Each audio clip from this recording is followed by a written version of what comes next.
A Grief Observed by C.S. Lewis. Chapter 1. No one ever told me that grief felt so like fear.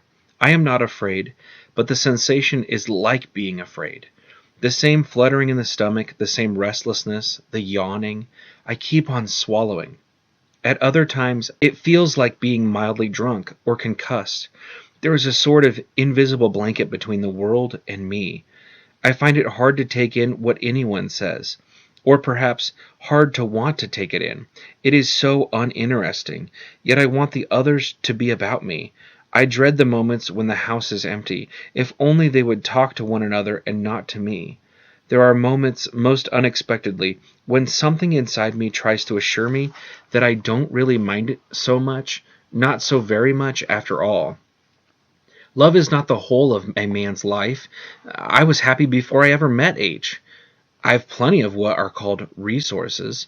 People get over these things. Come, I shan't do so badly. One is ashamed to listen to this voice, but it seems for a little to be making out a good case. Then comes a sudden jab of red-hot memory, and all of this common sense vanishes like an ant in the mouth of a furnace. On the rebound one passes into tears and pathos, maudlin tears. I almost prefer the moments of agony. These are at least clean and honest. But the bath of self-pity, the wallow, the loathsome, sticky, sweet pleasure of indulging in it, that disgusts me. And even while I'm doing it, I know it leads me to misrepresent H herself. Give that mood its head, and in a few minutes I shall have substituted for the real woman a mere doll to be blubbered over. Thank God the memory of her is still too strong. Will it always be too strong to let me get away with it? For H wasn't like that at all. Her mind was lithe and quick and muscular as a leopard. Passion, tenderness, and pain were all equally unable to discern it. It scented the first whiff of cant or slush, then sprang and knocked you over before you knew what was happening. How many bubbles of mine she pricked! I soon learned not to talk rot to her unless I did it for the sheer pleasure, and there's another red-hot jab of being exposed and laughed at. I was never less silly than as H's lover. And no one ever told me about the laziness of grief, except at my job, where the machine seems to run on much as usual. I loathe the slightest effort. Not only writing, but even reading a letter is too much. Even shaving. What does it matter now whether my cheek is rough or smooth? They say an unhappy man wants distractions, something to take him out of himself. Only as a dog-tired man wants an extra blanket on a cold night. He'd rather lie there shivering than get up and find one. It's easy to see why the lonely become untidy, finally dirty and disgusting. Meanwhile, where is God? This is one of the most disquieting symptoms.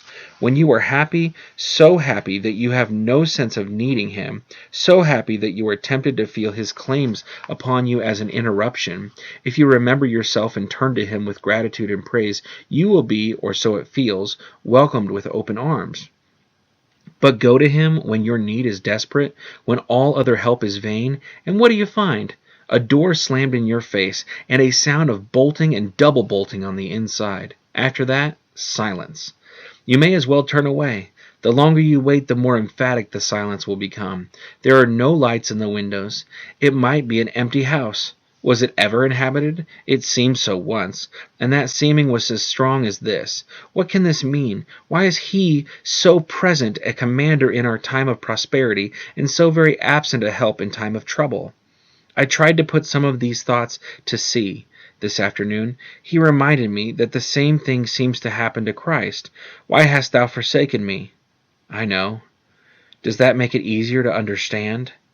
Not that I am, I think, in much danger of ceasing to believe in God. The real danger is of coming to believe such dreadful things about Him. The conclusion I dread is not, so there's no God after all, but, so this is what God's really like. Deceive yourself no longer. Our elders submitted and said, Thy will be done.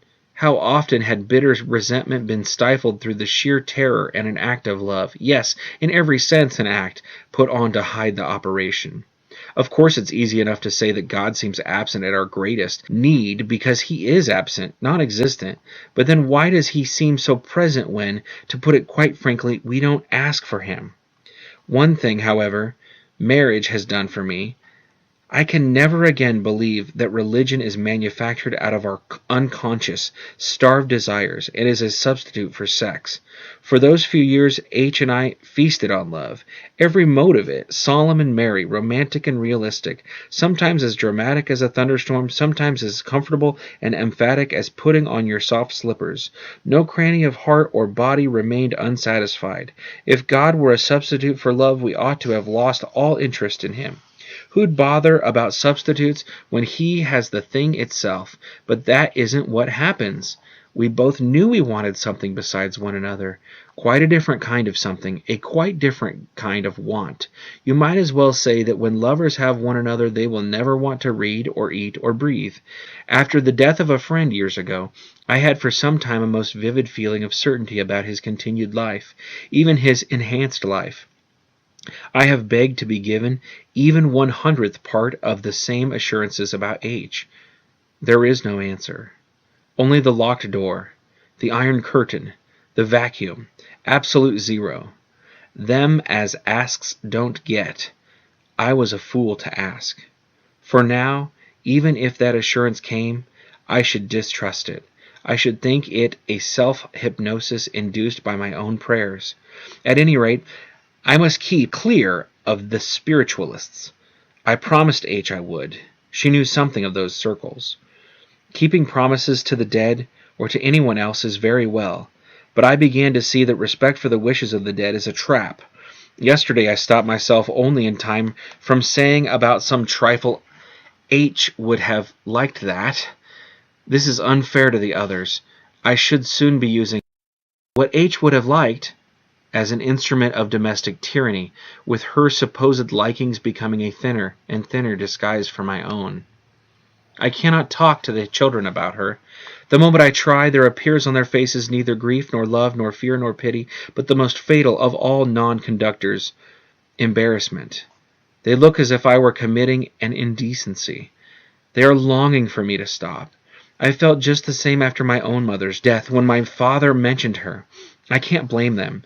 It's the way boys are. I sometimes think that shame, mere awkward, senseless shame, does as much towards preventing good acts and straightforward happiness as any of our vices can do, and not only in boyhood. Or are the boys right? What would H herself think of this terrible little notebook to which I come back and back? Are these jottings morbid? I once read the sentence, I lay awake all night with toothache, thinking about the toothache and about laying awake. That's true to life. Part of every misery is, so to speak, the misery's shadow or reflection. The fact that you don't merely suffer but have to keep on thinking about the fact that you suffer. And not only live each endless day in grief, but live each day thinking about living each day in grief. Do these notes merely aggravate that side of it? Merely confirm the monotonous treadmill march of the mind around one subject? But what am I to do? I must have some drug, and reading isn't a strong enough drug by now. By writing it all down. All? No. One thought in 100. I believe I get a little outside it. That's how I'd defend it to H. But 10 to 1 she'd see a hole in the defense. It isn't only the boys either. An odd byproduct of my loss is that I'm aware of being an embarrassment to everyone I meet. At work, at the club, in the street, I see people, as they approach me, trying to make up their minds whether they'll say something about it or not. I hate it if they do, and if they don't. Some funk it altogether. R has been avoiding me for a week. I like best the well-brought-up young men, almost boys, who walk up to me as if I were a dentist, turn very red, get it over, and then edge away to the bar as quickly as they decently can. Perhaps the bereaved ought to be isolated in special settlements like lepers. To some I'm worse than an embarrassment. I am at death's head. Whenever I meet a happily married pair, I can feel them both thinking, one or the other of us must someday be as he is now. At first I was very afraid of going to places where H and I had been happy, our favorite pub, our favorite wood, but I decided to do it at once, like sending a pilot up again as soon as possible after he's had a crash. Unexpectedly, it makes no difference. Her absence is no more emphatic in those places than anywhere else. It's not local at all. I suppose that if one were forbidden all salt, one wouldn't notice it much more in any one food than in another. Eating in general would be different every day at every meal. It is like that. The act of living is different all through. Her absence is like the sky, spread over everything. But no, that is not quite accurate. There is one place where her absence comes locally home to me, and it is a place I can't avoid. I mean my own body. It had such a different importance while it was the body of H's lover. Now it is like an empty house. But don't let me deceive myself. This body would become important to me again, and pretty quickly, if I thought there was anything wrong with it. Cancer, and cancer, and cancer. My mother, my father, my wife. I wonder who is next in the queue. Yet H herself, dying of it, and well knowing the fact, said that she had lost a great deal of her old horror at it.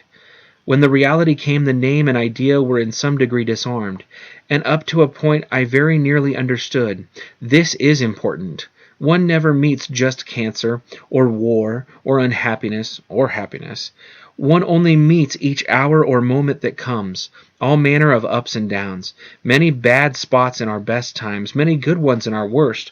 One never gets the total impact of what we call the thing itself, but we call it wrongly. The thing itself is simply all these ups and downs. The rest is a name or an idea. It is incredible how much happiness, even how much gaiety we sometimes had together after all hope was gone. How long, how tranquilly, how nourishingly we talked together that last night. And yet, not quite together. There's a limit to the one flesh. You can't really share someone else's weakness or fear or pain. What you feel may be bad. It might conceivably be as bad as what the other felt, though I should distrust anyone who claimed that it was. But it would still be quite different. When I speak of fear, I mean the merely animal fear, the recoil of the organism from its destruction, the smothery feeling, the sense of being a rat in a trap. It can't be transferred. The mind can sympathize, the body less. In one way, the bodies of lovers can do at least. All their love passages have trained them to have, not identical, but complementary, correlative, even opposite feelings about one another. We both knew this. I had my miseries, not hers. She had hers, not mine. The end of hers would be the coming of age of mine.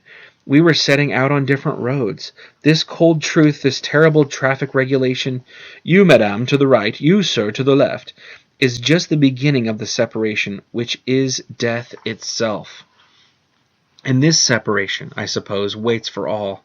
I have been thinking of H and myself as peculiarly unfortunate in being torn apart, but presumably all lovers are. She once said to me, even if we both died at exactly the same moment as we lie here side by side, it would be just as much a separation as the one you're so afraid of. Of course, she didn't know any more than I do, but she was near death, near enough to make a good shot.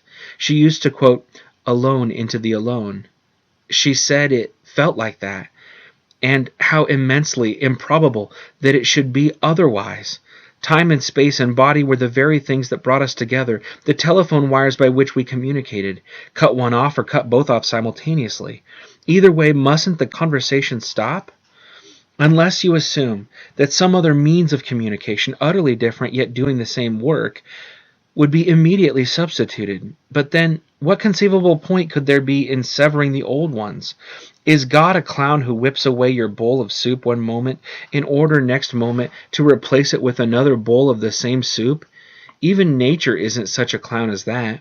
She never plays exactly the same tune twice. It is hard to have patience with people who say there is no death or death doesn't matter. There is death. And whatever is matters. And whatever happens has consequences. And they are irrevocable and irreversible. You might as well say that birth doesn't matter. I look up at the night sky. Is anything more certain than that in all those vast times and spaces, if I were allowed to search them, I should nowhere find her face, her voice, her touch? She died. She is dead. Is the word so difficult to learn? I have no photograph of her that's any good. I cannot even see her face distinctly in my imagination. Yet the odd face of some stranger seen in a crowd this morning may come before me in vivid perfection the moment I close my eyes tonight. No doubt the explanation is simple enough. We have seen the faces of those we know best so variously, from so many angles and so many lights, with so many expressions, waking, sleeping, laughing, crying, eating, talking, thinking, that all the impressions crowd into our memory together and cancel out into a mere blur. But her voice is still vivid. The remembered voice that can turn me at any moment to a whimpering child.